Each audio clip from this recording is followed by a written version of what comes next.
台中的西屯有一间私立的中小学，在国中部的老师咧示范做实验的时阵，煞无细力，互这个火去烫着3个学生，其中2个人是轻伤，即马已经倒去厝里咧收养；另外一个是10%的第2度的烫伤，需要带病院来治疗。校方是表示讲会全面来检查这个实验流程甲安全的设备，也来这个起火的原因，即马是当咧调查。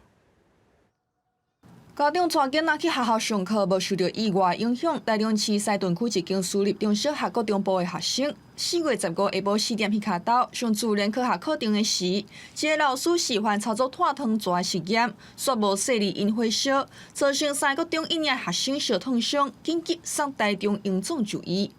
一个学生很轻伤，他大概0.1左右的这个烫伤，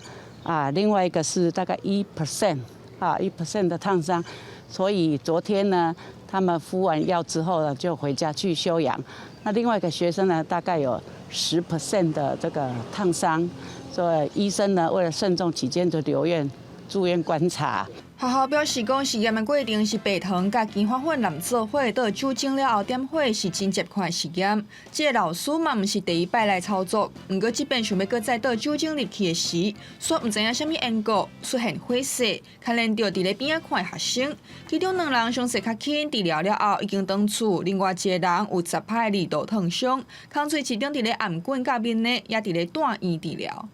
教局将会持续督导学校落实校内实验室管理。 授课教师应该要落实实验课程前的注意事项宣导，实验进行中药品以及仪器的正确操作使用，以及实验结束后的清洁以及复原，以保障师生的安全及健康。 教育局讲会加强督导学校实验室的管理，学校强调讲，事故真正的原因要交消防局调查厘清。未来要求学生入去实验室，无论讲有要做实验，拢爱挂目镜、穿防护衫。3个学生的医药费，学校拢会负责。记者台中报道。